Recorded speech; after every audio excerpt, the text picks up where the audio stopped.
Hello every one, welcome back to students focus.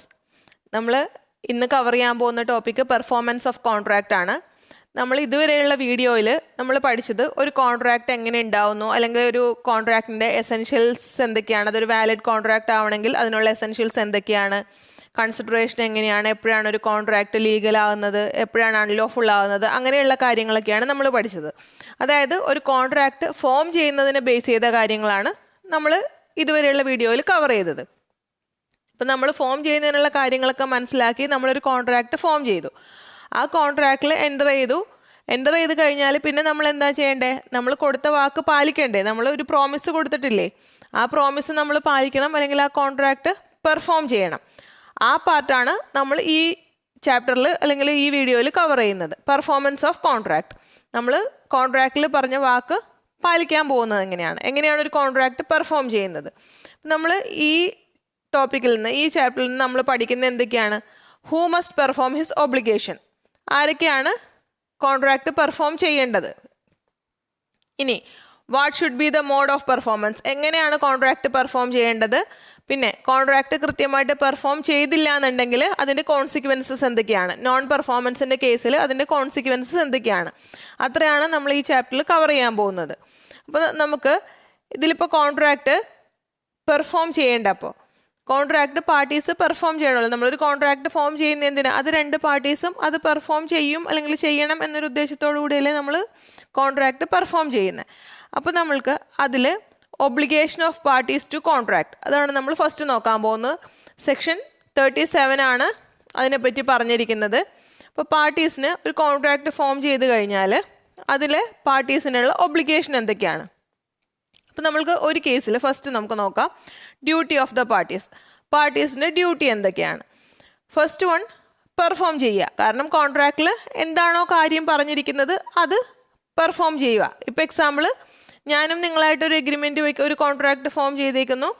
ഞാൻ നിങ്ങൾക്ക് 5000 units orange അല്ലെങ്കിൽ 5000 kg orange supply ചെയ്യാമെന്ന് പറഞ്ഞു. അതിന് എഗെയിൻസ്റ്റ് നിങ്ങൾ 1 lakh rupees പേയ്മെൻറ്റും ഓഫർ ചെയ്തു. അതായത് നമ്മൾ തമ്മിലുള്ള കോൺട്രാക്റ്റ് അങ്ങനെയാണ്. ഞാൻ അത്രയും ക്വാണ്ടിറ്റി സപ്ലൈ ചെയ്യുമ്പോഴത്തേക്കും, ഓറഞ്ച് സപ്ലൈ ചെയ്യുമ്പോൾ നിങ്ങൾ അതിൻ്റെ പേയ്മെൻറ്റ് എനിക്ക് തരും. അപ്പോൾ ഒന്നുകിൽ നമ്മൾ ആ കോൺട്രാക്റ്റ് പെർഫോം ചെയ്യുക, ഞാൻ നിങ്ങൾക്ക് ഓറഞ്ച് സപ്ലൈ ചെയ്യുക, നിങ്ങൾ എനിക്ക് ആ പറഞ്ഞ പേയ്മെൻറ്റ് തരിക. അപ്പോൾ എന്തായി? നമ്മൾ പെർഫോം ചെയ്തു കോൺട്രാക്റ്റ്. ഇനി പെർഫോം ചെയ്തില്ല എന്നുണ്ടെങ്കിൽ നെക്സ്റ്റ് വരുന്നത് ഇത് ഓറാണ് വരുന്നത്, ഐദർ പെർഫോം ചെയ്യുക അല്ലെങ്കിൽ offer to perform. Offer to perform എപ്പോഴും വരുന്നത്, നമ്മളിപ്പോൾ ഇന്ന് കോൺട്രാക്റ്റ് ഫോം ചെയ്തു, നമ്മളതിൽ പറയുന്ന കാര്യം ഒരു നെക്സ്റ്റ് പീരീഡിൽ പിന്നെ ഒരു സമയത്താണ് നമ്മൾ ചെയ്യുന്നതെങ്കിലാണ് ഓഫർ ടു പെർഫോം വരുന്നത്. ഓഫർ ടു പെർഫോമിനെ നമ്മൾ അറ്റംപ്റ്റഡ് പെർഫോമൻസ് എന്നും ടെൻഡർ ഓഫ് പെർഫോമൻസ് എന്നും പറയാറുണ്ട്. അതിൽ നമ്മളിപ്പോൾ എക്സാമ്പിൾ പറയുവാണെങ്കിൽ, നിങ്ങളിപ്പം നമ്മളുടെ ബർത്ത്ഡേ പാർട്ടിയൊക്കെ നടക്കുമ്പോൾ നമ്മൾ കേക്ക് എവിടെയെങ്കിലും ഓർഡർ ചെയ്യാറില്ല. ഏതെങ്കിലും ഒരു ബേക്കറിയിൽ നമ്മൾ കേക്ക് ഓർഡർ ചെയ്യുന്നു. അപ്പം നമ്മൾ ആ ബേക്കറിയിൽ ചെന്നിട്ട് ഇപ്പം ഇന്ന് പറയുവാണ് 2 days കഴിഞ്ഞിട്ട് വീട്ടിലൊരു ബർത്ത്ഡേ ഫംഗ്ഷൻ ഉണ്ട്, സോ അതുകൊണ്ട് ഞങ്ങൾക്കൊരു 5 kg കേക്ക് വേണം. അപ്പോൾ അവർ നമ്മളുടെ നിന്ന് ഒന്നുകിൽ കേക്കിൻ്റെ ഫുൾ പേയ്മെൻറ്റ് വാങ്ങിക്കും, അല്ലെങ്കിൽ അഡ്വാൻസ് വാങ്ങിക്കും. നമ്മൾ അഡ്വാൻസ് കൊടുത്തു, എല്ലാം പറഞ്ഞു. അപ്പോൾ ആ കേസിൽ കോൺട്രാക്റ്റ് എന്നാ ഫോം ചെയ്തത്? കോൺട്രാക്റ്റ് ഇന്നാണ് ഫോം ചെയ്തത്. പക്ഷെ അതിൻ്റെ പെർഫോമൻസ് എന്നാ നടക്കാൻ പോകുന്നത്? അടുത്ത ദിവസം, 2 ദിവസം കഴിയുമ്പോഴാണ് നമ്മൾ കേക്ക് വേണമെന്ന് പറഞ്ഞിരിക്കുന്നത്. അപ്പോൾ അവർ പറഞ്ഞു 2 ദിവസം കഴിഞ്ഞ് നിങ്ങൾ ഉച്ചയ്ക്ക്, ഇപ്പോൾ 12 o'clock ഫംഗ്ഷൻ എങ്കിൽ നിങ്ങളൊരു 11 o'clock ആകുമ്പോൾ വന്നാൽ മതി, കേക്ക് ഇവിടെ റെഡി ആയിരിക്കും. അല്ലെങ്കിൽ ഞങ്ങൾ അവിടെ സപ്ലൈ ചെയ്യണമെങ്കിൽ അങ്ങനെയും ചെയ്യാം. അപ്പോൾ അതിൻ്റെ പെർഫോമൻസ് ഒരു ഫ്യൂച്ചർ ഡേറ്റിൽ അല്ലെങ്കിൽ വേറൊരു പീരീഡിലാണ്, വേറൊരു ടൈമിലാണ് അതിൻ്റെ പെർഫോമൻസ് നടക്കുന്നത്. അപ്പോൾ അത് അങ്ങനെയുള്ള കേസിലാണ് നമുക്ക് കൂടുതൽ ഓഫർ ടു പെർഫോം വരുന്നത്. നമ്മൾ പാർട്ടീസ് എന്ത് ചെയ്യണം? ഒന്നുകിൽ കോൺട്രാക്റ്റ് ഇമ്മീഡിയറ്റ് പെർഫോം ചെയ്യുക, അതിലെന്താണോ പറഞ്ഞേക്കുന്നത് ആ കാര്യം അങ്ങ് ചെയ്യുക.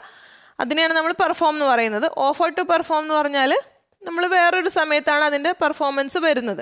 അപ്പോൾ അത് ചെയ്യാമെന്ന് നമ്മൾ പറയുന്നു. ഇപ്പോൾ നമ്മൾ പറഞ്ഞ പോലെ തന്നെ ഇത് സപ്ലൈ ചെയ്യാം, കേക്ക് ഇന്ന ഡേറ്റിൽ സപ്ലൈ ചെയ്യാം. ഇനി വേറൊരു എക്സാമ്പിൾ പറഞ്ഞാൽ, നേരത്തെ ഞാൻ പറഞ്ഞു നിങ്ങൾക്കിപ്പോൾ 1000 kg ഓറഞ്ച് സപ്ലൈ ചെയ്യാം, അപ്പോൾ നിങ്ങൾ അതിനൊരു പേയ്മെൻറ്റും എനിക്ക് തരുന്നു. ഫോർ എക്സാമ്പിൾ 10,000 rupees ആണെന്ന് വിചാരിക്കുക.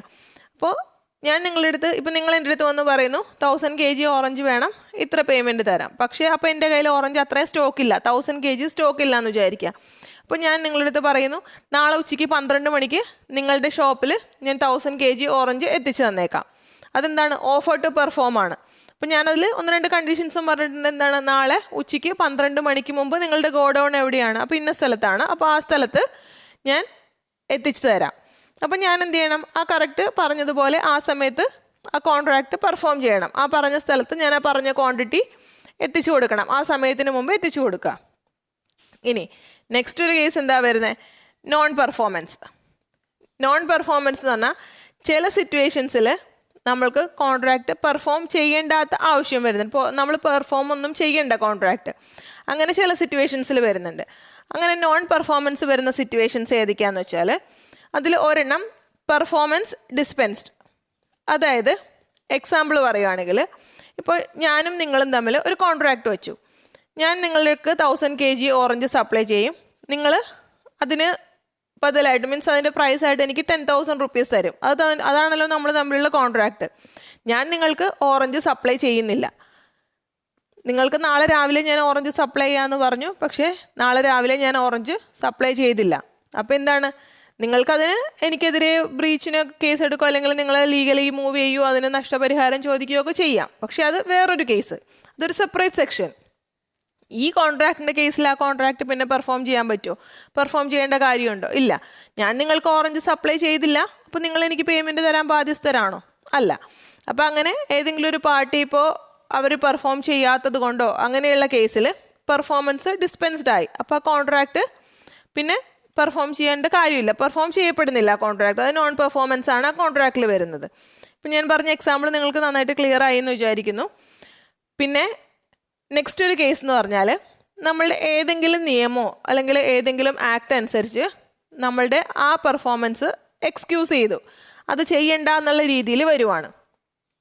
അതിനിപ്പോൾ എക്സാമ്പിൾ പറഞ്ഞാൽ സബ്സീക്വൻറ്റ് ഇല്ലീഗാലിറ്റി. നമ്മൾ ഇതിനു മുമ്പുള്ള യൂണിറ്റ്സ് പഠിച്ചപ്പോൾ നമ്മളത് പഠിച്ചിരുന്നു. അതിനിപ്പോൾ എക്സാമ്പിൾ പറഞ്ഞാൽ നിങ്ങൾക്ക് പെട്ടെന്ന് മനസ്സിലാവും. ഇപ്പം ഞാനും നിങ്ങളും കൂടെ ഒരു കോൺട്രാക്റ്റ് വയ്ക്കുന്നു എന്ന് വിചാരിക്കുക. ഞാനും നിങ്ങളും കൂടെ ഒരു എഗ്രിമെൻറ്റ് വയ്ക്കുന്നു. ആ എഗ്രിമെൻറ്റിൽ നമ്മൾ പറഞ്ഞിരിക്കുന്ന കണ്ടീഷൻ എന്താണെന്ന് വെച്ചാൽ ഞാൻ നിങ്ങൾക്ക് 5000 kg ടുബാക്കോ സപ്ലൈ ചെയ്യും. അതായത് പുകയില 5000 kg tobacco next week supply ചെയ്യും. നെക്സ്റ്റ് മൺഡേ ഞാൻ സപ്ലൈ ചെയ്യാം. അപ്പോൾ നിങ്ങൾ അതിൻ്റെ പ്രൈസായിട്ട് എനിക്കൊരു 25,000 rupees പേ ചെയ്യും. ഇതാണ് നമ്മൾ തമ്മിലുള്ള എഗ്രിമെൻറ്റ്. അപ്പോൾ നമ്മൾ എഗ്രിമെൻറ്റ് വയ്ക്കുന്ന സമയത്ത് ടുബാക്കോ സപ്ലൈ ചെയ്യുന്നതിനോ അല്ലെങ്കിൽ അത് മേടിക്കുന്നതിനോ വിൽക്കുന്നതിനോ ഒന്നും ഒരു കുഴപ്പമില്ല. അങ്ങനെയാണ് നമ്മൾ എഗ്രിമെൻറ്റ് വെച്ചത്. നമ്മൾ എഗ്രിമെൻറ്റ് വെച്ചപ്പോൾ അത് ലീഗലായിരുന്നു. പക്ഷേ ഞാനിപ്പോൾ നെക്സ്റ്റ് മൺഡേ അല്ലേ നിങ്ങൾക്ക് സപ്ലൈ ചെയ്യാമെന്ന് പറഞ്ഞത്. ഈ വരുന്ന ഫ്രൈഡേ ആയപ്പോഴേക്കും ഗവൺമെൻറ് ഒരു റൂള് കൊണ്ടുവന്നു, പ്രൈവറ്റ് പാർട്ടീസ് ടുബാക്കോ സപ്ലൈ ചെയ്യാൻ പാടില്ല, അത് സെല്ല് ചെയ്യാനോ സപ്ലൈ ചെയ്യാനോ ഒന്നും പാടില്ല എന്നൊരു റൂള് ഗവൺമെൻറ് കൊണ്ടുവന്നു എന്ന് വിചാരിക്കുക. ഈ ഫ്രൈഡേ ആയപ്പോൾ ഞാൻ നിങ്ങൾക്ക് സപ്ലൈ ചെയ്യേണ്ടത് എപ്പോഴാണ്? നെക്സ്റ്റ് മൺഡേ ആണ് ഞാൻ നിങ്ങൾക്ക് സപ്ലൈ ചെയ്യേണ്ടത് നമ്മളുടെ കോൺട്രാക്റ്റ് അനുസരിച്ച്. ഈ ഫ്രൈഡേ ആയപ്പോഴേക്കും അങ്ങനെ ഒരു റൂള് വന്നു, അത് ചെയ്യാൻ പാടില്ല. ഏതെങ്കിലും പ്രൈവറ്റ് പാർട്ടീസ് അങ്ങനെ ചെയ്യുവാണെങ്കിൽ അത് ഇല്ലീഗലാണ്. പ്രൈവറ്റ് പാർട്ടീസ് ടുബാക്കോ സെല്ല് ചെയ്യാനോ ബൈ ചെയ്യാനോ സ്റ്റോർ ചെയ്യാനോ അതിൻ്റെ ട്രേഡിംഗ് നടത്താനോ ഒന്നും പാടില്ല എന്നൊരു റൂള് വന്നു. അതെന്താണ്? സബ്സീക്വൻറ്റ് ഇല്ലീഗാലിറ്റിയാണ്. നമ്മൾ കോൺട്രാക്റ്റ് വെച്ചപ്പോൾ അത് ഇല്ലീഗൽ അല്ലായിരുന്നു, പക്ഷേ ഇനിയിപ്പോൾ ഞാനത് പെർഫോം ചെയ്യുവാണെങ്കിലോ അത് ഇല്ലീഗലായി പോവില്ലേ? അതുകൊണ്ട് എനിക്ക് പെർഫോം ചെയ്യാൻ പറ്റില്ല. അപ്പോൾ അതുകൊണ്ട് തന്നെ അങ്ങനെ ആ ആക്ട് എക്സ്ക്യൂസ് ചെയ്തുകൊണ്ട് ഞാൻ ആ കോൺട്രാക്റ്റ് പെർഫോം ചെയ്യേണ്ട കാര്യമില്ല. അപ്പം നമ്മളുടെ ഡ്യൂട്ടീസിൽ എന്തൊക്കെയാണ് വന്നത്? ഒന്നുകിൽ പെർഫോം ചെയ്യുക, അല്ലെങ്കിൽ ഓഫർ ടു പെർഫോം. ഇന്ന ഡേറ്റിൽ പെർഫോം ചെയ്യാമെന്ന് പറയുക, നമ്മൾ ആ സമയത്ത് കൃത്യമായി പറഞ്ഞ രീതിയിൽ അത് പെർഫോം ചെയ്യുക. നോൺ പെർഫോമൻസിൻ്റെ കേസിൽ എങ്ങനെയൊക്കെയാണ് വരുന്നത്? ഒന്നുകിൽ പെർഫോമൻസ് ഡിസ്പെൻസ്ഡ് ആയിട്ടുണ്ടെങ്കിൽ, എന്തെങ്കിലും കാരണം കൊണ്ട് ഏതെങ്കിലും ഒരു പാർട്ടി കറക്റ്റ് പറഞ്ഞതുപോലെ ചെയ്തില്ല, അവരുടെ പോർഷൻ അവർ പെർഫോം ചെയ്തില്ല, അങ്ങനെയൊക്കെ ഉണ്ടെങ്കിൽ പെർഫോമൻസ് ഡിസ്പെൻസ്ഡ് ആയി പോകുന്നു. പിന്നെ അതല്ലെങ്കിൽ നമ്മളുടെ ഏതെങ്കിലും കോൺട്രാക്റ്റോ അല്ലെങ്കിൽ ഏതെങ്കിലും ആക്ടിലെ പ്രൊവിഷൻസോ അങ്ങനെ എന്തെങ്കിലും നമ്മൾക്ക് എക്സ്ക്യൂസ് ചെയ്യുന്നു, അവർക്ക് ആ കോൺട്രാക്റ്റിൽ വരുന്ന പാർട്ടീസിന് എക്സ്ക്യൂസ് കിട്ടുവാണ്, അവരത് പെർഫോം ചെയ്യേണ്ട കാര്യമില്ല. അതിന് എക്സാമ്പിളാണ് നമ്മൾ പറഞ്ഞത് സബ്സീക്വൻറ്റ് ഇല്ലീഗാലിറ്റി. പിന്നെ നെക്സ്റ്റ് വരുന്നത് obligation continue after the death of promisor. ഇത് ഇവിടെ അതിൻ്റെ ഡീറ്റെയിൽസ് കംപ്ലീറ്റ് എഴുതാനായിട്ട് സ്പേസ് ഇല്ലാത്തത് കൊണ്ട് ഞാനത് നെക്സ്റ്റ് സ്ലൈഡിലാണ് ഇൻക്ലൂഡ് ചെയ്തേക്കുന്നത്. അപ്പോൾ നമ്മൾ നോക്കുന്നത് obligation continue even after death of promisor. Promisor മരിച്ചുപോയി, അപ്പോൾ നമ്മൾ കോൺട്രാക്റ്റിൽ പ്രോമിസർ കൊടുത്തൊരു പ്രോമിസ് ഉണ്ടല്ലോ, അത് എന്ത് ചെയ്യണം? അത് ആര് കണ്ടിന്യൂ ചെയ്യും അല്ലെങ്കിൽ ആരത് പെർഫോം ചെയ്യും? എങ്ങനെ അത് പെർഫോം ചെയ്യാൻ പറ്റും? അതാണ് നമ്മൾ അടുത്തത് നോക്കുന്ന ടോപ്പിക്ക്. ഇതിൽ വരുമ്പോഴത്തേക്കും നമ്മളുടെ നോർമലി പ്രോമിസർ കൊടുത്ത പ്രോമിസ് പെർഫോം ചെയ്യാൻ ആരാണ് ലയബിൾ ആയിട്ടുള്ളത്? പ്രോമിസറുടെ റെപ്രസെൻറ്റേറ്റീവ്സ് ആരാണോ അവർ ആ കോൺട്രാക്റ്റ് പെർഫോം ചെയ്യണം. ഇപ്പോൾ എക്സാമ്പിൾ പറഞ്ഞാൽ, നിങ്ങൾ എനിക്ക് കുറച്ച് ഗുഡ്സ് സപ്ലൈ ചെയ്യാനുള്ള ഒരു ഓർഡർ തന്നു, അല്ലെങ്കിൽ മിസ്റ്റർ എ മിസ്റ്റർ ബിക്ക് കുറച്ച് ഗുഡ്സ് സപ്ലൈ ചെയ്യാനുള്ള ഒരു ഓർഡർ കൊടുത്തു എന്ന് വിചാരിക്കുക. മിസ്റ്റർ എ ഒരു ഫ്രൂട്ട് ഡീലറാണ്. അപ്പോൾ മിസ്റ്റർ എ മിസ്റ്റർ ബിയുടെ അടുത്ത് നിന്ന് കുറച്ച് ഫ്രൂട്ട്സ് വാങ്ങിക്കാനുള്ള ഓർഡർ, ഓക്കെ അങ്ങനെ വിചാരിക്കാം. മിസ്റ്റർ എ ഒരു ഫ്രൂട്ട് ഡീലറാണ്, മിസ്റ്റർ ബി ഒരു ഫ്രൂട്ട്സ് കട നടത്തുന്ന ആളാണ്. അപ്പോൾ ഇവർ തമ്മിലൊരു എഗ്രിമെൻറ്റ് വെച്ചു. എയുടെ കയ്യിൽ നിന്ന് ബി ഫ്രൂട്ട്സ് മേടിക്കും, 1000 kgs ഫ്രൂട്ട്സ്, 1000 kg മാംഗോ. അപ്പോൾ 1000 കിലോ മാങ്ങ മേടിക്കാം എന്നുള്ള എഗ്രിമെൻറ്റ് ഇവർ വെച്ചു. അതിന് വില 50,000 എന്ന് വിചാരിക്കാം. 1000 കിലോ മാങ്ങ 50,000 റുപ്പീസ് അവർ പ്രൈസൊക്കെ സെറ്റ് ചെയ്തു, ബൈ ചെയ്യാമെന്നൊക്കെ എല്ലാം ടേംസ് ആയി. അപ്പോൾ നെക്സ്റ്റ് മൺഡേ മോർണിംഗ് സപ്ലൈ ചെയ്യാമെന്ന് ഇവർ ടേംസും എല്ലാം വെച്ചു. നെക്സ്റ്റ് മൺഡേ മോർണിംഗ് ആണ് ബിക്ക് മാംഗോ വേണ്ടത്. അപ്പോൾ എ മൺഡേ മോർണിംഗിൽ ബിക്ക് 1000 kg മാങ്ങ സപ്ലൈ ചെയ്യാമെന്ന് ഏറ്റു, എഗ്രിമെൻ്റ് ആയി. പക്ഷേ അതിന് മുമ്പ് ഇപ്പോൾ സാറ്റർഡേ ആയപ്പോൾ, നെക്സ്റ്റ് മൺഡേ അല്ലേ സപ്ലൈ ചെയ്യേണ്ടത്, സാറ്റർഡേ ആയപ്പോൾ സപ്ലൈ ചെയ്യാമെന്ന് പറഞ്ഞ ആൾ എ മരിച്ചു പോവുകയാണ്. അപ്പോൾ അങ്ങനെയുള്ള കേസിൽ എന്താ ചെയ്യേണ്ടത്? എയുടെ റെപ്രസെൻറ്റേറ്റീവ്സ് ആരാണോ അവർ ആ ഗുഡ്സ് സപ്ലൈ ചെയ്യണം. ആ റെപ്രസെൻറ്റേറ്റീവ്സ് ആരുമാവാം, നമ്മൾ ഡീറ്റെയിൽ ആയിട്ട് ഇനി പഠിക്കുന്നുണ്ട്, എന്നാലും ഞാനിപ്പോൾ ജസ്റ്റ് പറയാം. ചിലപ്പോൾ ഏജൻ്റ് ആവാം, അല്ലെങ്കിൽ അവരുടെ ലീഗൽ റെപ്രസെൻറ്റേറ്റീവ്സ് ആവാം. അങ്ങനെ ആരാണെങ്കിലും അവർ ആ റെപ്രസെൻറ്റേറ്റീവ്സ് ആരാണോ അത് ആ പ്രോമിസർക്ക് വേണ്ടി ആ ഗുഡ്സ് സപ്ലൈ ചെയ്യുക. എത്ര രൂപയാണോ പ്രോമിസിൽ കൊടുക്കാമെന്ന് പറഞ്ഞത് അവർ ആ റെപ്രസെൻറ്റേറ്റീവ്സിന് ആ പേയ്മെൻറ്റ് കൊടുക്കുക. അത് നമ്മൾക്ക് സപ്ലൈ ഓഫ് ഗുഡ്സിൻ്റെ കേസിലോ അല്ലെങ്കിൽ ക്യാഷ് ഡീലിങ്സിൻ്റെ കേസിലോ അതിലൊന്നും നമ്മൾക്ക് പ്രത്യേകിച്ച് സ്കില്ലോ എക്സ്പീരിയൻസോ അങ്ങനെയൊന്നും വേണ്ട ആവശ്യമില്ല. അപ്പം അങ്ങനെയുള്ള കേസിൽ നമ്മളുടെ പ്രോമിസർ എന്തെങ്കിലും ഡെത്ത് സംഭവിക്കുവാണെങ്കിൽ പ്രോമിസറുടെ റെപ്രസെൻറ്റേറ്റീവ്സ് ആ പ്രോമിസ് പെർഫോം ചെയ്യാൻ ബാധ്യസ്ഥരാണ്. അവരാണ് ആ പ്രോമിസ് പെർഫോം ചെയ്യേണ്ടത്. അപ്പോൾ ആ കോൺട്രാക്റ്റിൽ എങ്ങനെയാണോ പറഞ്ഞിരിക്കുന്നത് അതനുസരിച്ച് അവർ ഗുഡ്സ് ഡെലിവർ ചെയ്യുക, ക്യാഷ് കളക്ട് ചെയ്യുക. അത് നമ്മളുടെ റെപ്രസെൻറ്റേറ്റീവ്സ് കോൺട്രാക്റ്റ് പെർഫോം ചെയ്യുന്ന കേസിൽ. പക്ഷേ എല്ലാ കേസിലും നമ്മളുടെ റെപ്രസെൻറ്റേറ്റീവ്സിന് ആ പ്രോമിസ് അല്ലെങ്കിൽ ആ കോൺട്രാക്റ്റ് അതേ രീതിയിൽ പെർഫോം ചെയ്യാൻ സാധിക്കില്ല. അങ്ങനെ ചില സിറ്റുവേഷൻസ് ഉണ്ട്. Representatives of the promisor are not bound to perform, അവർക്ക് പെർഫോം ചെയ്യാൻ പറ്റില്ല. അങ്ങനെയുള്ള കേസിൽ അതെങ്ങനത്തെ കേസിലൊക്കെയാണ്? ഇപ്പോൾ എക്സാമ്പിൾ പറയാം. നിങ്ങൾ ഒരു ഫിലിം സ്റ്റാറിനെ എന്തെങ്കിലും ഒരു പ്രോഗ്രാമിന് ബുക്ക് ചെയ്തു എന്ന് വിചാരിക്കുക. ഭയങ്കര ലീഡിങ് ഫിലിം സ്റ്റാറാണ്, നല്ല തിരക്കുള്ള ആളാണ്, അല്ലെങ്കിൽ അതുപോലെ ഫിലിം ചെയ്യുന്ന ആളാണ്, അത്ര വാല്യൂ ഉള്ള സെയിം ആ ആളെന്ന് പറഞ്ഞാൽ അത് തന്നെ ഒരു ബ്രാൻഡാണ്. അങ്ങനെയുള്ളൊരു ഫിലിം സ്റ്റാർ ആണെന്ന് വിചാരിക്കുക. ഇപ്പം മിസ്റ്റർ എ എന്ന് വിചാരിക്കുക. അപ്പം മിസ്റ്റർ എ അങ്ങനെയുള്ളൊരു ഫിലിം സ്റ്റാറാണ്, നല്ല കഴിവുള്ളൊരു ഫിലിം സ്റ്റാറാണ്. മിസ്റ്റർ എയെ നിങ്ങളൊരു പ്രോഗ്രാമിന് വേണ്ടി ബുക്ക് ചെയ്തു. നിങ്ങളുടെ അവിടെ ഒരു ഫംഗ്ഷൻ നടക്കുന്നുണ്ട്. അപ്പോൾ അതിന് വേണ്ടി മിസ്റ്റർ എക്ക് ഒരു 50 lakhs കൊടുത്ത് നിങ്ങൾ പ്രോഗ്രാമിന് ബുക്ക് ചെയ്തു.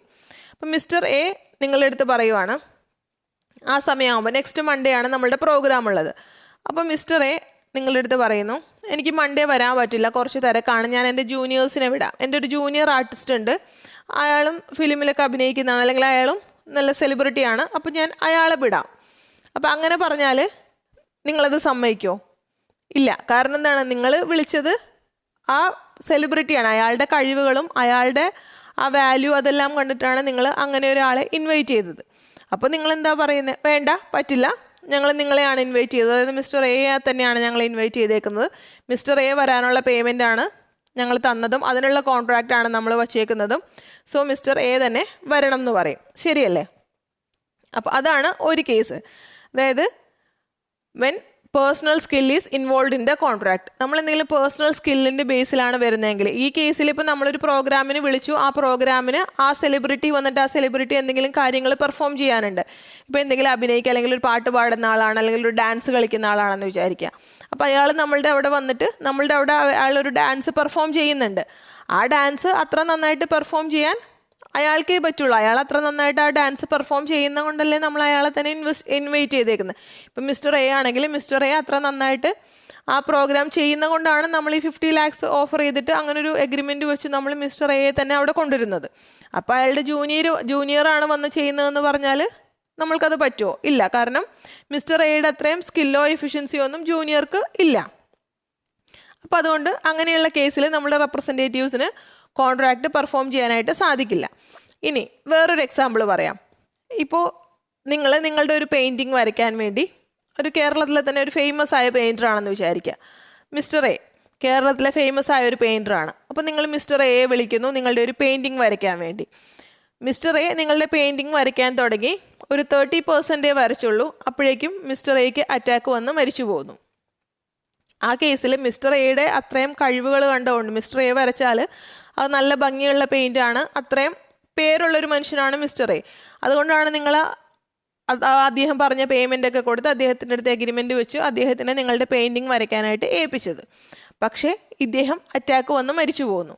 മരിച്ചു പോയി കഴിഞ്ഞാൽ നിങ്ങൾക്ക് വാശി പിടിക്കാൻ പറ്റുമോ? പറ്റില്ല. ഇദ്ദേഹത്തിൻ്റെ ഭാര്യ എനിക്ക് ഫോട്ടോ വരച്ച് എൻ്റെ പെയിൻറ്റിങ് വരച്ച് തന്നേ പറ്റുള്ളൂ.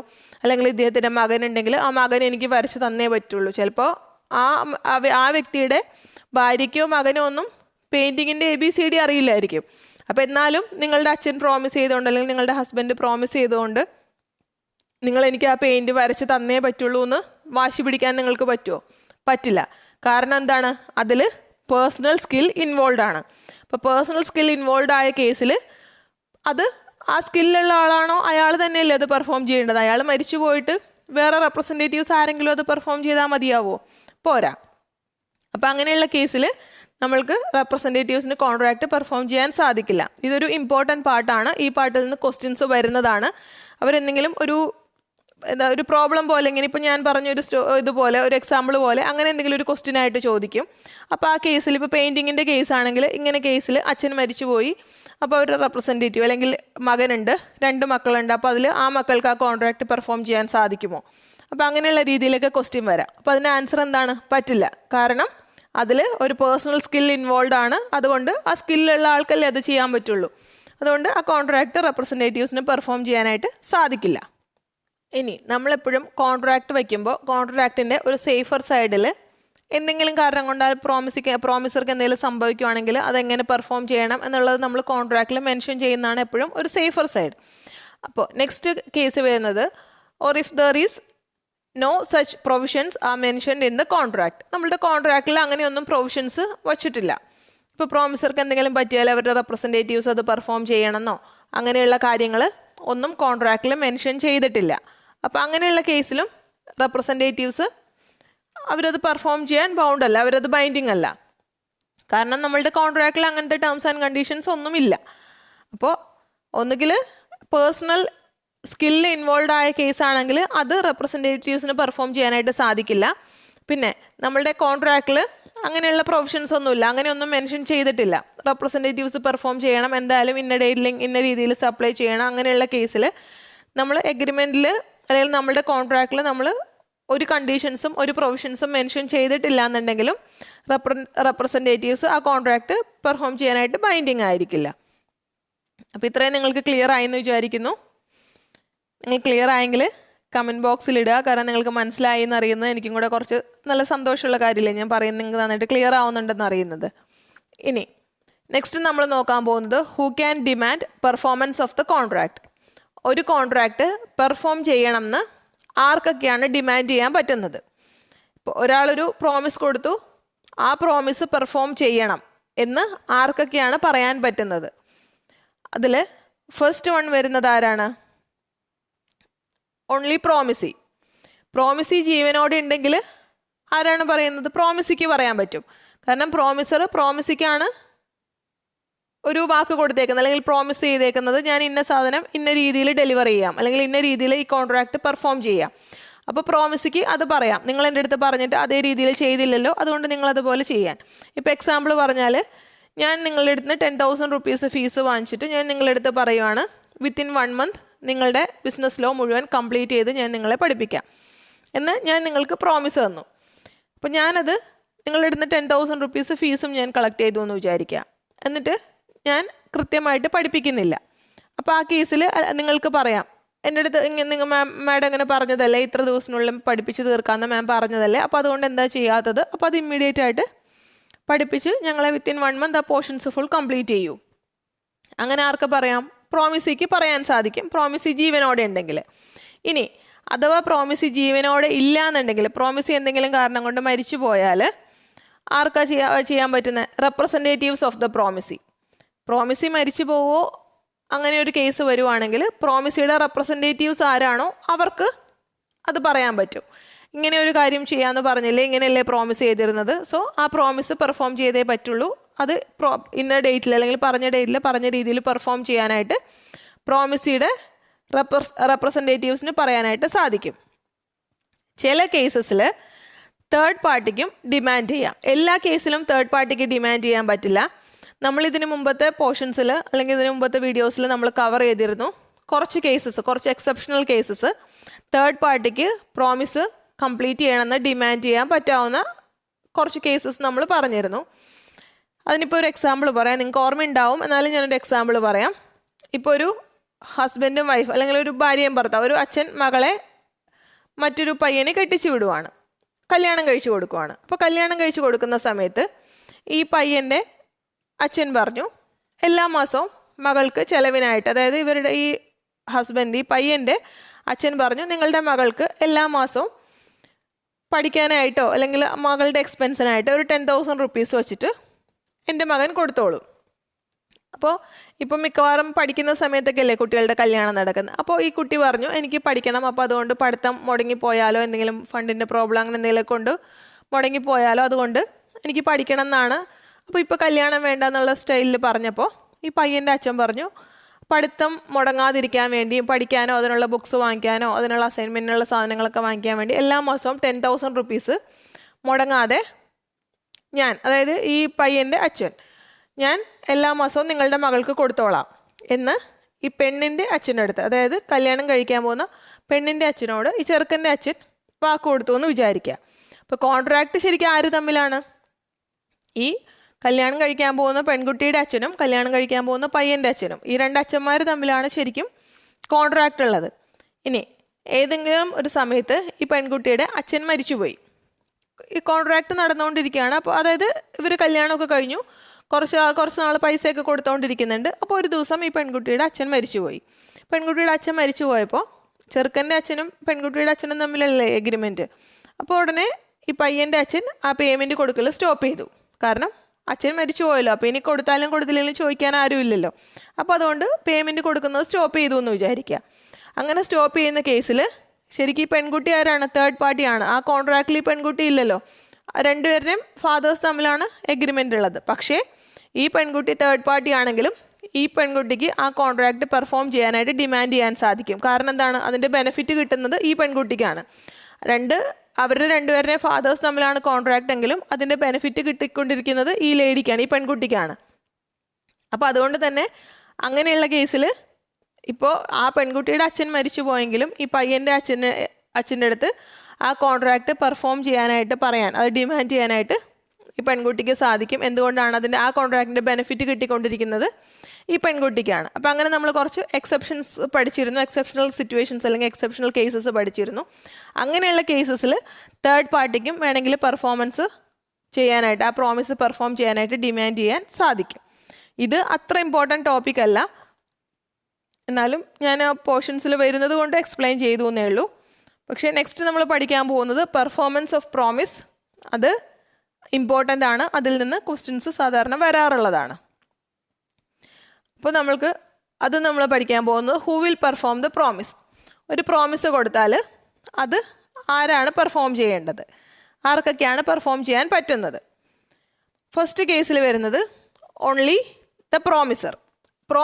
നോർമലി നമ്മൾ പ്രോമിസ് കൊടുക്കുമ്പോൾ ആരാണ് അത് പെർഫോം ചെയ്യാൻ ബാധ്യസ്ഥർ? പ്രോമിസർ അത് പെർഫോം ചെയ്യാൻ ബാധ്യസ്ഥനാണ്, ശരിയല്ലേ? അപ്പോൾ ഒന്നുകിൽ ഒരു കേസിൽ എന്താണ്, പ്രോമിസർ തന്നെ ആ കോൺട്രാക്റ്റ് പെർഫോം ചെയ്യണം. അതെങ്ങനെയാണ്? If there is something in the contract to show that it was the intention of the parties that the promise should be performed by the promisor himself. നമ്മളുടെ ആ കോൺട്രാക്റ്റിൽ ആ പ്രോമിസർ തന്നെ perform ചെയ്യണം എന്നുള്ള രീതിയിൽ mention ചെയ്യുന്ന അങ്ങനെയുള്ള കാര്യങ്ങൾ ആ കോൺട്രാക്റ്റിൽ ഉണ്ടെന്നുണ്ടെങ്കിൽ അതാരാണ് പെർഫോം ചെയ്യേണ്ടത്? ആ പ്രോമിസർ തന്നെ പെർഫോം ചെയ്യണം. നമ്മളുടെ കോൺട്രാക്റ്റിൽ അത് മെൻഷൻ ചെയ്തിട്ടുണ്ടെന്നുണ്ടെങ്കിൽ, അങ്ങനെ മെൻഷൻ ചെയ്തിട്ടുണ്ടെങ്കിൽ അങ്ങനെ നമ്മൾക്ക് മനസ്സിലാവുന്ന രീതിയിലുള്ള കാര്യങ്ങൾ, പ്രൊവിഷൻസ് നമ്മൾ ആ കോൺട്രാക്റ്റിൽ ഉണ്ടെന്നുണ്ടെങ്കിൽ പ്രോമിസർ തന്നെ ആ കോൺട്രാക്റ്റ് പെർഫോം ചെയ്യണം. അങ്ങനെയുള്ള ഏത് കേസാണ് വരുന്നത്? ഫസ്റ്റ് കേസ് നമ്മളിപ്പോൾ ഓൾറെഡി അതൊന്ന് നോക്കിപ്പോയതാണ്. ഫസ്റ്റ് കേസ് വരുന്നത് if promise involves personal skill. ഇപ്പോൾ പേഴ്സണൽ സ്കിൽ ഇൻവോൾവ് ആയ കേസിൽ, ഇപ്പോൾ പെയിൻറ്റിങ്ങിൻ്റെ കേസിൽ, അല്ലെങ്കിൽ ഡാൻസിങ്ങിൻ്റെ കേസിൽ, അല്ലെങ്കിൽ എന്തെങ്കിലും ഒരു ഫേമസ് സിംഗറിനെ നമ്മൾ ഒരു പ്രോഗ്രാമിന് പാടാൻ വിളിക്കുന്നു. അപ്പോൾ ആ സ്കില്ലുള്ളത് ആർക്കാണ്? ആ സിംഗർക്കാണ്. അപ്പോൾ ആ സിംഗർ പറയുവാണ്, എല്ലാം കോൺട്രാക്റ്റൊക്കെ ആയി കഴിഞ്ഞിട്ട് പിന്നെ ആ സിംഗർ പറയുകയാണ് ആ ഡേറ്റിൽ ഞാൻ വരില്ല, ഞാൻ എൻ്റെ ഒരു ജൂനിയറിനെ വിടാമെന്ന് പറഞ്ഞാൽ നമ്മൾ അക്സെപ്റ്റ് ചെയ്യുമോ? ചെയ്യില്ല. കാരണം നമ്മൾക്ക് വേണ്ടത് ആ സിംഗറിൻ്റെ പാട്ടാണ്. ആ സിംഗറിൻ്റെ പാട്ട് കേൾക്കാൻ വേണ്ടിയാണ് നമ്മൾ അദ്ദേഹമായിട്ട് കോൺട്രാക്റ്റ് വെച്ചതും അദ്ദേഹത്തെ ഇൻവൈറ്റ് ചെയ്തതും. അതുപോലെ നമ്മൾ നേരത്തെ പറഞ്ഞ പോലെ എന്തെങ്കിലും സ്പെഷ്യൽ പെയിൻറ്റിങ്ങിൻ്റെ കേസ്, അല്ലെങ്കിൽ ഏതെങ്കിലും സ്പെഷ്യൽ ഡാൻസറുടെ കേസ്, അങ്ങനെ പേഴ്സണൽ സ്കിൽ ഇൻവോൾവ് ആയ കേസിൽ ആരാണ് പെർഫോം ചെയ്യേണ്ടത്? പ്രോമിസർ തന്നെയാണ് കോൺട്രാക്റ്റ് പെർഫോം ചെയ്യേണ്ടത്. കാരണം ആ പേഴ്സണൽ സ്കില്ല് മറ്റെല്ലാവർക്കും ഉണ്ടായിരിക്കും, അവരുടെ റെപ്രസെൻറ്റേറ്റീവ്സിനോ ബാക്കി മറ്റുള്ള അതർ പാർട്ടീസിന് ചെയ്യാൻ പറ്റിക്കൊള്ളണമെന്നില്ല. സോ അതുകൊണ്ട് നമ്മൾക്ക് അങ്ങനെയുള്ള കേസിലാണെങ്കിൽ പ്രോമിസർ തന്നെ കോൺട്രാക്റ്റ് പെർഫോം ചെയ്യണം. ഇനി നെക്സ്റ്റ് ഒരു കേസ് വരുന്നത്, if the promise is based on personal confidence. നമ്മൾ തൊട്ട് മുമ്പ് പറഞ്ഞത് പേഴ്സണൽ സ്കിൽ ഇൻവോൾവ് ആണെങ്കിലാണ്. സെക്കൻഡ് കേസ് ഇപ്പോൾ നമ്മൾ പറയാൻ പോകുന്നത് പേഴ്സണൽ കോൺഫിഡൻസിനെ ബേസ് ചെയ്താണ് കോൺട്രാക്റ്റ് ഫോം ചെയ്തേക്കുന്നതെങ്കിൽ. അതിനിപ്പോൾ ഞാനൊരു എക്സാമ്പിൾ പറയാം. ഇപ്പം മിസ്റ്റർ എ ഉണ്ട്. മിസ്റ്റർ എ കുറച്ച് ക്യാഷൊക്കെ ഉണ്ട്, കുറച്ച് ഇൻഫ്ലുവൻസും ക്യാഷും ഒക്കെയുള്ള, നമ്മൾ ഫിലിമിലൊക്കെ കാണുന്ന പോലെ കുറച്ചൊരു ആളുകളെ കൊല്ലുന്നു, ഉപദ്രവിക്കുന്നു, അങ്ങനെയുള്ളൊരു ക്യാരക്ടറാണെന്ന് വിചാരിക്കുക. അടിപിടി ഉണ്ടാക്കുന്നു, വഴക്കുണ്ടാക്കുന്നു, അങ്ങനെയുള്ള ഒരാളാണ് മിസ്റ്റർ എ. മിസ്റ്റർ എ എന്ത് ചെയ്താലും മിസ്റ്റർ എ അതിൽ നിന്നെല്ലാം രക്ഷിക്കുന്ന അഡ്വക്കേറ്റ് ഉണ്ട്, അതാണ് സി. അപ്പോൾ സി എന്ന് പറഞ്ഞ അഡ്വക്കേറ്റ് മിസ്റ്റർ എ എന്ത് കുറ്റം ചെയ്താലും, ആരെങ്കിലും കൊന്നാലോ മറ്റെന്തെങ്കിലും തെറ്റായിട്ട് ചെയ്താലോ എന്ത് ചെയ്താലും ഈ മിസ്റ്റർ സി എങ്ങനെയെങ്കിലും എന്തെങ്കിലുമൊക്കെ പോയിന്റ്സ് ഒക്കെ പറഞ്ഞ് മിസ്റ്റർ എയെ രക്ഷിക്കും. അത് മിസ്റ്റർ എയുടെ കോൺഫിഡൻസ് ആണ്. എന്ത് ചെയ്താലും മിസ്റ്റർ സി രക്ഷിച്ചോളും. ആ കോൺഫിഡൻസിൻ്റെ ബേസിലാണ് മിസ്റ്റർ എ ഓരോ വൃത്തികേടും അല്ലെങ്കിൽ ഈ ആളുകളെ കൊല്ലുന്നു, ഉപദ്രവിക്കുന്നു, ചതിക്കുന്നു, അങ്ങനെയുള്ള കാര്യങ്ങളെല്ലാം ചെയ്യുന്നതെന്ന് വിചാരിക്കുക.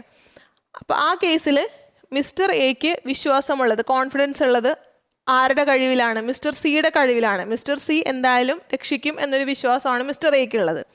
അപ്പോൾ മിസ്റ്റർ എ ഒരു അടിപിടി കേസ് ഉണ്ടാക്കി, ഒരു പ്രശ്നം ഉണ്ടാക്കി, അതൊരു വലിയ ഇഷ്യൂ ആയെന്ന് വിചാരിക്കുക. അപ്പോൾ മിസ്റ്റർ സി പറയുവാണ്, ഈ കേസിൽ ഞാൻ അപ്പിയർ ചെയ്യുന്നില്ല, പകരം എൻ്റെ ഒരു ജൂനിയർ പയ്യനെ വിടാം. അപ്പോൾ എൻ്റെ ജൂനിയർ പയ്യനായാലും എൻ്റെ കീഴിൽ നിന്ന് തന്നെ പഠിച്ചതാണ്, അപ്പോൾ കുഴപ്പമൊന്നുമില്ല. അപ്പോൾ ഇതിൽ ഞാൻ വരുന്നില്ല, എൻ്റെ ജൂനിയറെ വിടാം, കോടതിയിൽ നിങ്ങൾക്ക് വേണ്ടി വാദിക്കാൻ എന്ന് പറഞ്ഞു എന്ന് വിചാരിക്കുക. മിസ്റ്റർ എ സമ്മതിക്കുമോ? ഇല്ല. കാരണം എന്താണ്? മിസ്റ്റർ എക്ക് വിശ്വാസം മിസ്റ്റർ സി ആണ്. ആ പേഴ്സണൽ കോൺഫിഡൻസ് ആ കോൺട്രാക്റ്റിൽ വന്നിരിക്കുന്ന ആരുമായിട്ടാണ്? മിസ്റ്റർ സിയു ആയിട്ടാണ്. അപ്പോൾ ഇവർ തമ്മിലാണ് കോൺട്രാക്റ്റ്. ഏത് കേസ് ഉണ്ടെങ്കിലും അതിൽ നിന്ന് രക്ഷിച്ചോളാം, അല്ലെങ്കിൽ എല്ലാ കേസിനും അപ്പിയർ ചെയ്തോളാം എന്നൊക്കെ കോൺട്രാക്റ്റ് ആരുമായിട്ടാണ്? മിസ്റ്റർ സിയു ആയിട്ടാണ്. അപ്പം മിസ്റ്റർ സി എൻ്റെ ഒരു ജൂനിയറെ ഞാൻ വിടാമെന്ന് പറഞ്ഞാൽ എ സമ്മതിക്കില്ല. അതാണ് promise based on personal confidence എന്ന് പറയുന്നത്. ഇനി വേറൊരു എക്സാമ്പിൾ പറഞ്ഞാൽ, ഇപ്പം നമ്മൾക്കൊരു കല്യാണാലോചന വരുന്നു. ഇപ്പോൾ എക്സാമ്പിൾ എനിക്കൊരു കല്യാണാലോചന വരുന്നു എന്ന് വിചാരിക്കുക. അപ്പം ഞാൻ നോക്കുമ്പോൾ ആ പയ്യൻ നല്ല പയ്യനാണ്, അല്ലെങ്കിൽ ആ പയ്യൻ്റെ അടുത്ത് സംസാരിച്ചപ്പോഴേക്കും എനിക്ക് നല്ല ക്യാരക്ടറൊക്കെ ആയിട്ട് തോന്നി. അപ്പോൾ എന്നെ നല്ല രീതിയിൽ നോക്കും, എൻ്റെ കാര്യങ്ങൾ നന്നായിട്ട് നോക്കും, എൻ്റെ ഫ്യൂച്ചർ ആ പയ്യൻ്റെ കൂടെ സ്പെൻഡ് ചെയ്യുവാണെങ്കിൽ എന്താ കുറച്ച് സെക്യൂർഡ് ആയിരിക്കും എന്നൊക്കെയുള്ള വിശ്വാസത്തിൽ ഞാൻ ആ കല്യാണത്തിന് സമ്മതിച്ചു. അപ്പോൾ അത് ശരിക്കും ഞാനതിനെ എഗ്രി ചെയ്തത് എന്ത് വെച്ചാണ്? ആ ഒരു പേഴ്സണൽ കോൺഫിഡൻസിൻ്റെ ബേസിലാണ് ഞാൻ ആ മാരേജിന് എഗ്രി ചെയ്തത്. കുറച്ച് നാൾ കഴിഞ്ഞപ്പോൾ, അല്ലെങ്കിൽ ആ മാരേജിന് എൻഗേജ്മെൻ്റ് ഒക്കെ ആവാറായപ്പോഴേക്കും ആ പയ്യൻ പറയുവാണ്, അത് എൻ്റെ ഒരു അങ്കിള് ഈ മാരേജിന് സമ്മതിക്കുന്നില്ല. അപ്പോൾ മിക്ക ഫാമിലിയിലും അങ്ങനെയുള്ള ചില അങ്കിൾമാരൊക്കെ കാണുമല്ലോ, നമ്മൾ ടി വിയിലൊക്കെ കാണില്ലേ. ബാക്കി എല്ലാവരും എഗ്രി ചെയ്താലും ഈ ഒരു വ്യക്തി മാത്രം ചിലപ്പോൾ എന്തെങ്കിലുമൊക്കെ പറഞ്ഞ് കുത്തിത്തിരിപ്പുണ്ടാക്കുമല്ലോ. അപ്പോൾ അങ്ങനെ എൻ്റെ ഒരു അങ്കിള് ഈ മാരേജിന് എഗ്രി ചെയ്യുന്നില്ല. അപ്പോൾ അതുകൊണ്ട് ഒരു കാര്യം ചെയ്യാം, എൻ്റെ ഒരു ഫ്രണ്ട് ഉണ്ട് മിസ്റ്റർ അരുൺ എന്ന് വിചാരിക്കുക. അപ്പോൾ എൻ്റെ ഫ്രണ്ട് ഉണ്ട് മിസ്റ്റർ അരുണാണ്, എന്നെ പോലെ തന്നെ നല്ല പയ്യനാണ്. അപ്പോൾ ഒരു കാര്യം ചെയ്യും, നിങ്ങൾ മിസ്റ്റർ അരുണിനെ കല്യാണം കഴിച്ചോളൂ. അപ്പോൾ അങ്ങനെ പറഞ്ഞാലും ഞാൻ സമ്മതിക്കുമോ? ഇല്ല. കാരണം എന്താണ്? എനിക്ക് കോൺഫിഡൻസ് ഉണ്ടായിരുന്ന, അല്ലെങ്കിൽ എനിക്ക് ഇഷ്ടപ്പെട്ടതെന്ന് പറഞ്ഞാൽ ഈ പറഞ്ഞ വ്യക്തിയാണ്. ഇപ്പോൾ മിസ്റ്റർ സി എന്ന് വെച്ചാൽ മിസ്റ്റർ സിയോടാണ് എനിക്കിഷ്ടം തോന്നിയത്, മിസ്റ്റർ സിയെ കല്യാണം കഴിക്കാമെന്നാണ് ഞാൻ സമ്മതിച്ചത്. അപ്പോൾ മിസ്റ്റർ സി എനിക്ക് പകരം അരുണിനെ കല്യാണം കഴിച്ചോ, അരുൺ നല്ല പയ്യനാണെന്ന് പറഞ്ഞാൽ എനിക്കൊരു കോൺഫിഡൻസ് ഇല്ല. എനിക്ക് അരുണിനെ അറിയില്ല, എനിക്ക് അരുണിൻ്റെ അടുത്ത് കല്യാണം കഴിക്കാൻ പേഴ്സണൽ കോൺഫിഡൻസ് ഇല്ല. അപ്പം അങ്ങനെയുള്ള കേസിൽ ഞാൻ ആ കോൺട്രാക്റ്റിനെ സമ്മതിക്കുമോ? ഞാനത് ചെയ്യാമെന്ന് പറയുമോ? ഇല്ല. അപ്പോൾ അത് അങ്ങനെയുള്ള കേസിൽ നമ്മൾക്ക് ഈ രണ്ട് കേസിൽ പ്രോമിസ് പേഴ്സണൽ കോൺഫിഡൻസിനെ ബേസ് ചെയ്തുകൊണ്ടാണെങ്കിലും, അല്ലെങ്കിൽ പ്രോമിസിൽ എന്തെങ്കിലും പേഴ്സണൽ സ്കില്ല് ഇൻവോൾവ് ആയിട്ടുണ്ടെങ്കിലും, ഈ രണ്ട് കേസിലും ആരാണ് കോൺട്രാക്റ്റ് പെർഫോം ചെയ്യേണ്ടത്? പ്രോമിസർ തന്നെയാണ് കോൺട്രാക്റ്റ് പെർഫോം ചെയ്യേണ്ടത്. ഇപ്പോൾ നിങ്ങൾക്ക് ഈ എക്സാമ്പിളിൽ നിന്ന് നന്നായിട്ട് ക്ലിയർ ആയി എന്ന് വിചാരിക്കുന്നു. നിങ്ങൾ ക്ലിയർ ആയെങ്കിൽ കമൻറ്റ് ചെയ്യണേ, എന്നെ അറിയിക്കണം. പിന്നെ നെക്സ്റ്റ് കേസ് വരുന്നത് by the promisor or others. അതായത് നമ്മളിപ്പോൾ പറഞ്ഞ രണ്ട് കേസ്, പേഴ്സണൽ സ്കിൽ ഇൻവോൾവ് ആയ കേസോ അല്ലെങ്കിൽ പേഴ്സണൽ കോൺഫിഡൻസ് ഇൻവോൾവ് ആയ കേസോ അല്ലാത്ത മറ്റ് കേസസിൽ ഒന്നുകിൽ പ്രോമിസർക്ക് ചെയ്യാം, അല്ലെങ്കിൽ പ്രോമിസർക്ക് വേണ്ടി മറ്റാർക്കെങ്കിലും പെർഫോം ചെയ്യാം. കാരണം ഈ രണ്ട് കേസിൽ മാത്രമേ ഉള്ളൂ പ്രോമിസർ തന്നെ ചെയ്യണം എന്ന് നമ്മൾക്ക് കമ്പൽസറി ആയിട്ട് പറയാൻ പറ്റുള്ളൂ. കാരണം അതിലാണ് പേഴ്സണൽ സ്കിൽ അല്ലെങ്കിൽ പേഴ്സണൽ കോൺഫിഡൻസ് ഇൻവോൾവ് ആയ കേസ്. അപ്പോൾ ആ രണ്ട് കേസിൽ പ്രോമിസർ തന്നെ പെർഫോം ചെയ്യണം. അല്ലെങ്കിൽ ബാക്കിയുള്ള കേസസിലാണെങ്കിൽ ഒന്നുകിൽ പ്രോമിസർക്ക് പെർഫോം ചെയ്യണമെങ്കിൽ പ്രോമിസർ ചെയ്യുന്നെങ്കിൽ പ്രോമിസർ ചെയ്യാം. ഇനി പ്രോമിസർക്ക് എന്തെങ്കിലും കാരണം കൊണ്ട് ചെയ്യാൻ പറ്റുന്നില്ല എന്നുണ്ടെങ്കിൽ മറ്റുള്ളവർക്കാണെങ്കിലും ചെയ്യാൻ പറ്റും. ഈ മറ്റുള്ളവർ അതേഴ്സ് എന്ന് പറഞ്ഞാൽ ആരൊക്കെയാണ് വരുന്നത്? ഒന്ന് നമ്മൾ പ്രോമിസർ ഹിംസെൽഫ്, പ്രോമിസർക്ക് തന്നെ. ഇപ്പം ഞാൻ നിങ്ങൾക്കൊരു പ്രോമിസ് തന്നാൽ എനിക്ക് തന്നെ അത് പെർഫോം ചെയ്യാം. ഇനി സെക്കൻഡ് കേസിൽ എന്തെങ്കിലും കാരണം കൊണ്ട് പ്രോമിസ് കൊടുത്ത ആൾ എക്സ്പയർ ആവുന്നു, അല്ലെങ്കിൽ അയാൾക്ക് കോൺട്രാക്റ്റ് പെർഫോം ചെയ്യാൻ പറ്റാതെ വരുന്നു, അയാൾ മരിച്ചു പോകുന്നു, അല്ലെങ്കിൽ മറ്റെന്തെങ്കിലും പ്രോബ്ലം കൊണ്ട് ചെയ്യാൻ പറ്റാതെ വന്നാൽ ഒന്നുകിൽ അയാളുടെ റെപ്രസെൻറ്റേറ്റീവ്സിനും പെർഫോം ചെയ്യാം. ഇപ്പോൾ മിസ്റ്റർ എ മിസ്റ്റർ ബിക്ക് കുറച്ച് ഐറ്റംസ് സപ്ലൈ ചെയ്യാമെന്ന് പറഞ്ഞു. പക്ഷേ മിസ്റ്റർ എ ആ പറഞ്ഞ ഡേറ്റിന് മുമ്പ് മരിച്ചുപോയി. അപ്പോൾ മിസ്റ്റർ എയുടെ റെപ്രസെൻറ്റേറ്റീവ്സ്, ഇപ്പോൾ ഭാര്യയോ മകനോ അല്ലെങ്കിൽ മിസ്റ്റർ എയുടെ മക്കൾ ഈ ബിസിനസ്സിലുണ്ട്, അവരും മിസ്റ്റർ എയും കൂടിയാണ് ബിസിനസ് ക്യാരി ചെയ്തുകൊണ്ടിരിക്കുന്നതെങ്കിൽ മിസ്റ്റർ എ മരിച്ചു പോയാലും മിസ്റ്റർ എക്ക് വേണ്ടി മിസ്റ്റർ എയുടെ മക്കൾക്ക് ആ ഗുഡ്സ് സപ്ലൈ ചെയ്യാനായിട്ട് സാധിക്കും. അപ്പോൾ റെപ്രസെൻറ്റേറ്റീവ്സിന് സപ്ലൈ ചെയ്യാം. ഇനി അതല്ലെങ്കിൽ ഏജൻറ്റിന് സപ്ലൈ ചെയ്യാം. ഏജൻ്റ് എന്ന് പറഞ്ഞാൽ ആരാണ്? പ്രിൻസിപ്പളിന് വേണ്ടി ആക്ട് ചെയ്യുന്ന ആളാണ് ഏജൻറ്റ്. അപ്പോൾ ഏജൻറ്റ് എഗ്രിമെൻറ്റ് വെക്കുന്നതും കോൺട്രാക്ട് ചെയ്യുന്നതൊക്കെ ആർക്ക് വേണ്ടിയാണ്? ഏജൻ്റാണ് ചെയ്യുന്നതെങ്കിലും ഏജൻറ്റ് അത് ഏജൻറ്റിന് വേണ്ടിയല്ല ചെയ്യുന്നത്, പ്രിൻസിപ്പളിൻ്റെ ബിഹാഫ്, പ്രിൻസിപ്പളിന് വേണ്ടിയാണ് ഏജൻറ്റ് എഗ്രിമെൻറ്റ് ചെയ്യുന്നതും വർക്ക് ചെയ്യുന്നതും എല്ലാം. അപ്പോൾ അങ്ങനെ പ്രിൻസിപ്പളിന് വേണ്ടി, പ്രോമിസറിന് വേണ്ടി പ്രോമിസറിൻ്റെ ഏജൻസിന് ആ കോൺട്രാക്റ്റ് പെർഫോം ചെയ്യാം. ഇപ്പോൾ എക്സാമ്പിൾ പറഞ്ഞാൽ നമ്മളിപ്പോൾ പറഞ്ഞ കേസിൽ തന്നെ മിസ്റ്റർ എ ആണെന്ന് വിചാരിക്കുക. മിസ്റ്റർ എ കുറച്ച് ഗുഡ്സ് ഡെലിവർ ചെയ്യാമെന്ന് എഗ്രി ചെയ്തിട്ടുണ്ടായിരുന്നു മറ്റൊരാൾക്ക്. മിസ്റ്റർ എ മരിച്ചു പോകുന്നു. മിസ്റ്റർ എയുടെ ഓഫീസിൽ ഒരു മാനേജറുണ്ട്, ഇസഡ് ഒരു മാനേജറാണ് മിസ്റ്റർ എയുടെ ഓഫീസിൽ. ഇസഡ് ആണ് ഐറ്റംസ് പർച്ചേസ് ചെയ്യുന്ന, റോ മെറ്റീരിയൽസ് ഒക്കെ പർച്ചേസ് ചെയ്യുന്ന കാര്യങ്ങളും എല്ലാ ഷോപ്സിലും അല്ലെങ്കിൽ മറ്റ് റീറ്റെയിലേഴ്സിനൊക്കെ ഗുഡ്സ് സപ്ലൈ ചെയ്യുന്ന കാര്യങ്ങളെല്ലാം നോക്കുന്നത് മിസ്റ്റർ ഇസഡ് ആണ്. അപ്പോൾ മിസ്റ്റർ എ മരിച്ചു പോയാലും മിസ്റ്റർ എയുടെ ഏജൻ്റ് ആരാണ്? മിസ്റ്റർ ഇസഡ് ആണ്. എ ചെയ്യുന്നില്ലെങ്കിൽ അല്ലെങ്കിൽ എക്ക് ചെയ്യാൻ പറ്റുന്നില്ല, ഇപ്പോൾ എ മരിച്ചു പോയി, അങ്ങനെയുള്ള കേസാണെങ്കിൽ ആർക്ക് ആ കോൺട്രാക്റ്റ് പെർഫോം ചെയ്യാം? മിസ്റ്റർ ഇസഡിന് ആ കോൺട്രാക്റ്റ് പെർഫോം ചെയ്യാനായിട്ട് സാധിക്കും. അപ്പോൾ ഒന്നുകിൽ പ്രോമിസർക്ക് തന്നെ ചെയ്യാം, അല്ലെങ്കിൽ പ്രോമിസറുടെ റെപ്രസെൻറ്റേറ്റീവ്സിന് ചെയ്യാൻ പറ്റും, ലീഗൽ റെപ്രസെൻറ്റേറ്റീവ്സിനോ അല്ലെങ്കിൽ മറ്റു റെപ്രസെൻറ്റേറ്റീവ്സിനോ ചെയ്യാനായിട്ട് സാധിക്കും. ഇനി അതല്ലെങ്കിൽ ആ പ്രോമിസറുടെ ഏജൻറ്റിന് ആ കോൺട്രാക്റ്റ് പെർഫോം ചെയ്യാനായിട്ട് സാധിക്കും. ഇനി പെർഫോമൻസ് ബൈ തേർഡ് പാർട്ടി. ഈ രണ്ട് കേസ് അല്ലാതെ തേർഡ് പാർട്ടിക്കും കോൺട്രാക്റ്റ് വേണമെങ്കിൽ പെർഫോം ചെയ്യാം. സെക്ഷൻ 41 ആണ് അതിനെപ്പറ്റി എക്സ്പ്ലെയിൻ ചെയ്തിരിക്കുന്നത്. പക്ഷേ തേർഡ് പാർട്ടി പെർഫോം ചെയ്യുന്ന കേസിൽ എന്താണ് ശ്രദ്ധിക്കേണ്ടതെന്ന് വെച്ചാൽ, when a promisee accepts performance of the promise from a third person, he cannot afterwards enforce it against the promiser. അതായത് ഇപ്പോൾ എക്സാമ്പിൾ പറയാം. ഒരാൾ മിസ്റ്റർ എ എന്ന് വിചാരിക്കാം. മിസ്റ്റർ എ അർജുൻ എന്ന് പറഞ്ഞ ആൾക്ക് കുറച്ച് ക്യാഷ് കൊടുത്തിട്ടുണ്ട്. അപ്പോൾ അർജുൻ മിസ്റ്റർ എയുടെ അടുത്ത് വന്ന് ക്യാഷ് കടം വാങ്ങിച്ചപ്പോൾ അർജുൻ പറഞ്ഞിരുന്നു, എൻ്റെ ബിസിനസ് ഇപ്പോൾ ലോക്ക്ഡൗൺ ഒക്കെ ആയതുകൊണ്ട് ബിസിനസ് കുറച്ച് ബുദ്ധിമുട്ടാണ്, അപ്പോൾ ബിസിനസ്സിലൊന്ന് കൂടുതൽ സാധനമൊക്കെ എടുത്ത് വെച്ച് ഒന്ന് സെറ്റപ്പ് ചെയ്യാൻ വേണ്ടിയിട്ടാണ്, ഒന്ന് എക്സ്പാൻഡ് ചെയ്യാൻ വേണ്ടിയിട്ടാണ് എന്ന് പറഞ്ഞ് മിസ്റ്റർ എയുടെ കയ്യിൽ നിന്നും അർജുൻ 1 lakh rupees കടം മേടിച്ചു. കടം മേടിച്ചിട്ട് കുറച്ച് സാധനങ്ങളൊക്കെ എടുത്തു വെച്ചെങ്കിലും അതൊന്നും സെല്ല് ചെയ്യാൻ പറ്റിയില്ല. പിന്നെയും ലോക്ക്ഡൗണൊക്കെ വന്ന് ലോക്ക്ഡൗൺ സ്ട്രിക്റ്റ് ആയി, കടയൊക്കെ അടച്ചിടേണ്ടി വന്നപ്പോൾ എല്ലാം ചീത്തയായിപ്പോയി.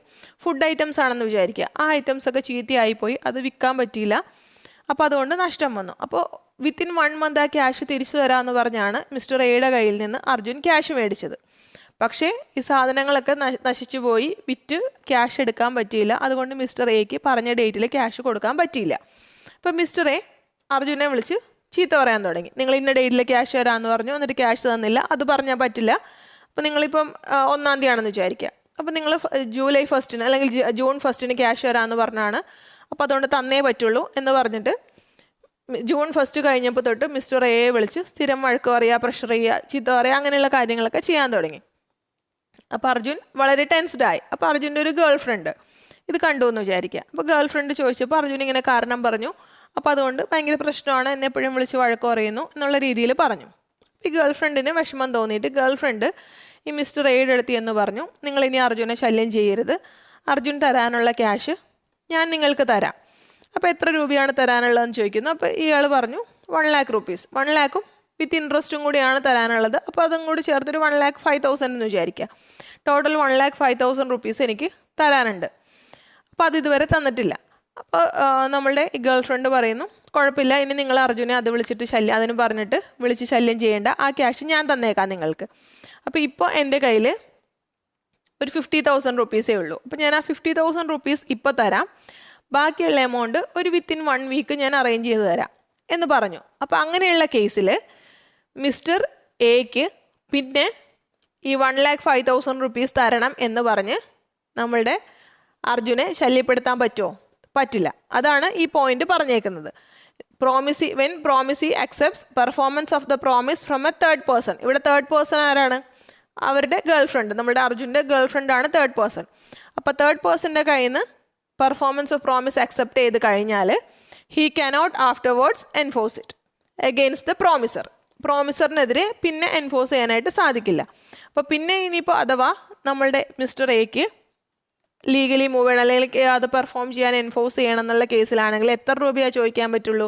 55,000 rupeesേ അർജുനോട് ചോദിക്കാൻ പറ്റുള്ളൂ. അല്ലാതെ 1,05,000 rupees പേ ചെയ്യാൻ അർജുൻ്റെ അടുത്ത് ചോദിക്കാനായിട്ട് പറ്റില്ല. കാരണം എന്താണ്? ഗേൾ ഫ്രണ്ട് 50,000 rupees ഓൾറെഡി കൊടുത്തു കഴിഞ്ഞു. ഇനി ഗേൾ ഫ്രണ്ട് കൊടുത്തപ്പോൾ ഫുൾ എമൗണ്ടും കൊടുത്തിട്ടുണ്ടെങ്കിൽ, ഇപ്പോൾ നമ്മൾ ആദ്യം പറഞ്ഞ എക്സാമ്പിളിൽ 50,000 കൊടുത്തുള്ളൂ, അവർ കൊടുത്തപ്പോൾ അവർ 1,05,000 കൊടുത്തു. എന്നിട്ട് പറയുവാണ്, നിങ്ങൾ ഇനി അർജുനെ ശല്യം ചെയ്യരുത്, ഇത് നിങ്ങളുടെ കയ്യിൽ നിന്ന് വാങ്ങിച്ച ഫുൾ എമൗണ്ട് ഞാൻ തന്നിരിക്കുന്നു. അപ്പോൾ അങ്ങനെ കൊടുക്കുവാണെങ്കിൽ പിന്നെ പ്രോമിസിക്ക് മിസ്റ്റർ എക്ക് അർജുൻ്റെ അടുത്ത് 1 രൂപ പോലും ചോദിക്കാനുള്ള റൈറ്റ് ഇല്ല. അപ്പോൾ ഇതിൽ നമ്മൾക്ക് ഒരു കാര്യം ശ്രദ്ധിക്കേണ്ടത്, അർജുൻ പറഞ്ഞിട്ടാണോ ഈ ഗേൾ ഫ്രണ്ട് ക്യാഷ് തന്നത്, അല്ലെങ്കിൽ അർജുൻ ഓതറൈസ് ചെയ്തിട്ടാണോ ഈ ഗേൾ ഫ്രണ്ട് ക്യാഷ് കൊണ്ട് തന്നത്, അതൊന്നും പ്രോമിസി നോക്കേണ്ട കാര്യമില്ല, അല്ലെങ്കിൽ നമ്മളത് ശ്രദ്ധിക്കേണ്ട കാര്യമില്ല. ഇപ്പോൾ ഈ കേസിൽ അർജുൻ ഭയങ്കര അഭിമാനിയാണ്. അപ്പോൾ അർജുൻ ഇങ്ങനെ ഗേൾ ഫ്രണ്ട് കൊണ്ട് ക്യാഷ് കൊടുക്കാമെന്നൊക്കെ പറഞ്ഞാൽ അർജുൻ സമ്മതിക്കില്ല. അപ്പോൾ അതുകൊണ്ട് തന്നെ ഗേൾ ഫ്രണ്ട് അർജുനോട് പറയാതെയാണ് കൊണ്ടുവന്ന് ക്യാഷ് കൊടുത്തത്. അപ്പം നമ്മളുടെ മിസ്റ്റർ എക്ക് അർജുനോട് പറയാതെയല്ലേ നിങ്ങൾ ക്യാഷ് തന്നത്, അല്ലെങ്കിൽ അർജുൻ അറിയാതെയല്ലേ, അപ്പോൾ അതുകൊണ്ട് ഞാൻ പിന്നെയും അർജുൻ്റെ അടുത്ത് ചോദിച്ചേക്കാം എന്ന് പറഞ്ഞ് ചോദിക്കാൻ പറ്റുമോ? പറ്റില്ല. കാരണം തേർഡ് പാർട്ടിയുടെ കയ്യിൽ നിന്ന് പെർഫോമൻസ് അക്സെപ്റ്റ് ചെയ്തു, തേർഡ് പാർട്ടി ഫുൾ എമൗണ്ട് സെറ്റിൽ ചെയ്ത് കഴിഞ്ഞാൽ പിന്നെ പ്രോമിസറുടെ അടുത്ത് അത് എൻഫോഴ്സ് ചെയ്യാൻ പറയാനോ അത് പെർഫോം ചെയ്യാൻ പറയാനായിട്ട് സാധിക്കില്ല. അതിൽ പ്രോമിസർ ഓതറൈസ് ചെയ്തിട്ടുണ്ടോ, പ്രോമിസർ അറിഞ്ഞുകൊണ്ടാണോ, പ്രോമിസർ പറഞ്ഞിട്ടാണോ തേർഡ് പാർട്ടി അത് സെറ്റിൽ ചെയ്തത് അല്ലെങ്കിൽ അത് പെർഫോം ചെയ്തതെന്നുള്ള കാര്യം അവിടെ ഇമ്പോർട്ടൻ്റ് അല്ല. It doesn't matter. അത് നിങ്ങൾ നോട്ട് ചെയ്യുക, അത് ഇമ്പോർട്ടൻ്റ് അല്ല.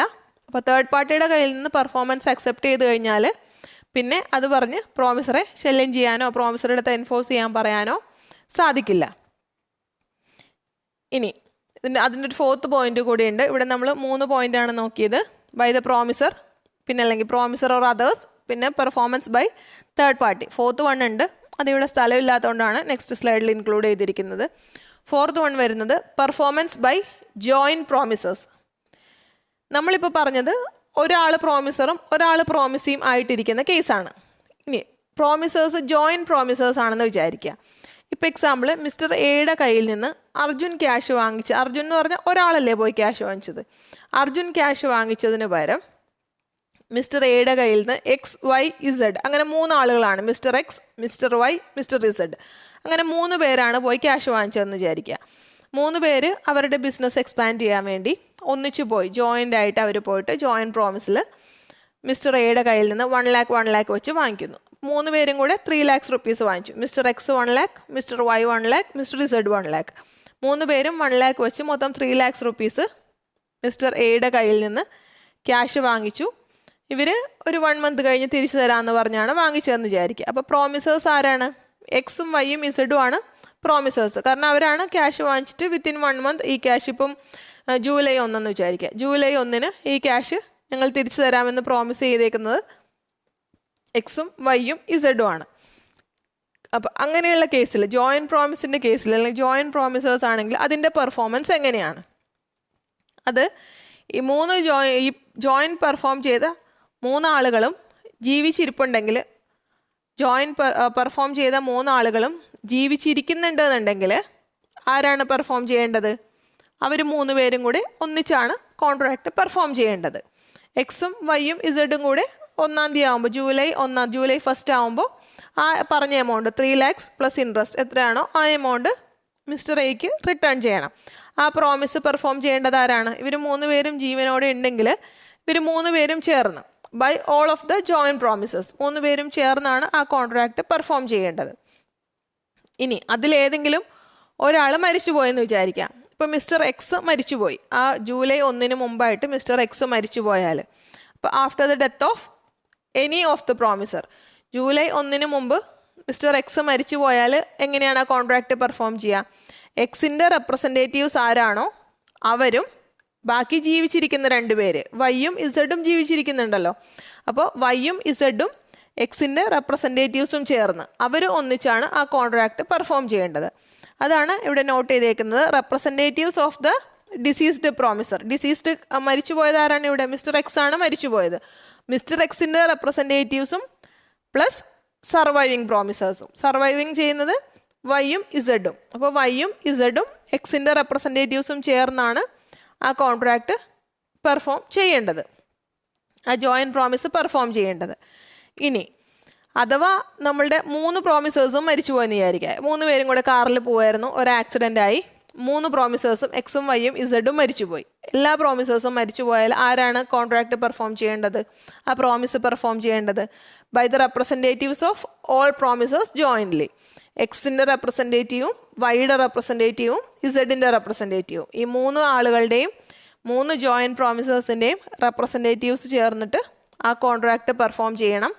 ജൂലൈ 1 ആ പേയ്മെൻറ്റ് വിത്ത് ഇൻട്രസ്റ്റ് എത്രയാണോ ആ എമൗണ്ട്, ഇപ്പോൾ 3,05,000 ആണെന്ന് വിചാരിക്കുക. അപ്പോൾ 3,05,000 റുപ്പീസ് 3 പേരും ചേർന്ന് മിസ്റ്റർ എക്ക് തിരിച്ചു കൊടുക്കണം. ഇത്രയാണ് നമ്മൾ ഈ വീഡിയോയിൽ ഇൻക്ലൂഡ് ചെയ്തേക്കുന്നത്. ഈ ചാപ്റ്ററിൻ്റെ ബാക്കി നമ്മൾക്ക് നെക്സ്റ്റ് വീഡിയോ ചെയ്യാം, നെക്സ്റ്റ് വീഡിയോയിൽ കവർ ചെയ്യാം. So thank you very much.